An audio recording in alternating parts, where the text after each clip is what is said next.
Hi అండి, Anush Konaseema kitchen బాగున్నారండి. చూడండి, మొదట కనిపించే ఆయన తానింక రమణ గారండి. కోనసీమలో కాటరకోన మండలం పల్లంకూరు గ్రామంలో తానింక రమణ గారు ఈయనేనండి. 8 మంది కలిసి రమణ గారి ఇంట్లోనే భవానీ పీఠం వేసుకున్నారండి.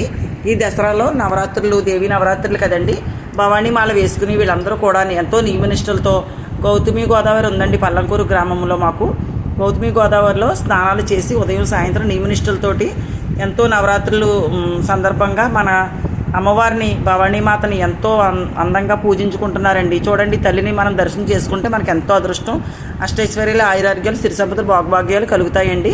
వీళ్ళందరికీ కూడా ఇదిగోండి ఈయనేనండి రమణ గారు. ధనలక్ష్మి మా చెల్లెలండి, ఈయన భార్య. ఎంతో నియమనిష్టలతో తడిమడులతో పాపం ఆవిడ వంట చేసి వీళ్ళందరికీ భిక్ష పెడుతున్నారండి. ఆవిడ కూడా అష్టైశ్వర్యాలు, ఆయురారోగ్యాలు, సిరి సంపదలతో ఉండాలని కోరుకుంటూ ఈ వీడియో మీకు నచ్చినట్లయితే లైక్ చేయండి, షేర్ చేయండి, సబ్స్క్రైబ్ చేయండి, గంట సింబల్ నొక్కండి.